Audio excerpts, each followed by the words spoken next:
আজকের রেসিপি সেদ্ধ ডিমের মুচমুচে পকোড়া। এই রেসিপিটা এতটাই সহজ যে একবার দেখলে বানিয়ে ফেলতে পারবে। খেতে হয় দুর্দান্ত স্বাদের।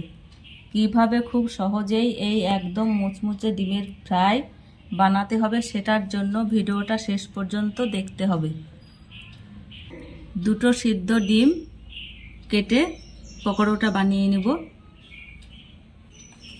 চলুন দেখে নিই কীভাবে বানাচ্ছি পকোড়াটা। চলুন আজকে বানিয়ে দেখাবো সেদ্ধ ডিমের পকোড়া। দুটো ডিম নিয়েছি, ডিম দুটো কেটে নেব।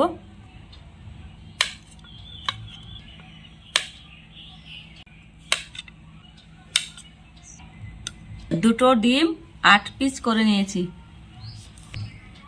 মিক্সিং বলে পেঁয়াজ কুচি, কাঁচা লঙ্কা কুচি, হলুদ গুঁড়ো, লঙ্কা গুঁড়ো, জিরে গুঁড়ো, চাট মশলা, স্বাদ মতো লবণ, ধনে পাতা কুচি, 3 চামচ বেসন, 1 চামচ কর্নফ্লাওয়ার। মিশ্রণটা ভালোভাবে মাখিয়ে নেব। অল্প জল দিয়ে মেখে নেব মিশ্রণটা হাত দিয়ে সুন্দর করে মেখে নিয়েছি। এবার পাকোড়াগুলা ভেজে নেব। কড়াইয়ে তেল দিয়ে দেব।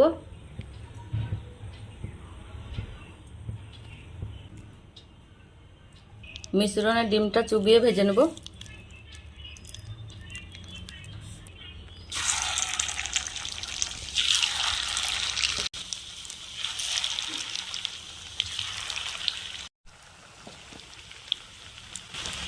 পাকোড়াগুলো উল্টিয়ে নেব।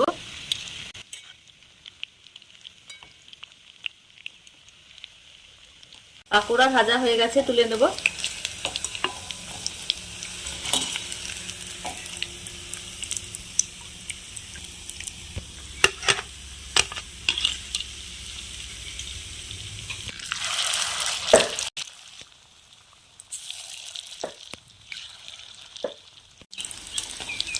পাকোড়াগুলা উল্টিয়ে নিলাম।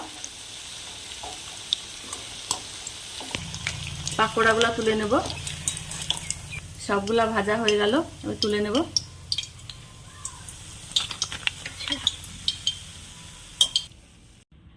সেদ্ধ ডিমের পকোড়া এত সুন্দর পকোড়া হয়, না দেখলে বিশ্বাস হবে না। একবার বাড়িতে না বানালে বিশ্বাস হবে না। আওয়াজ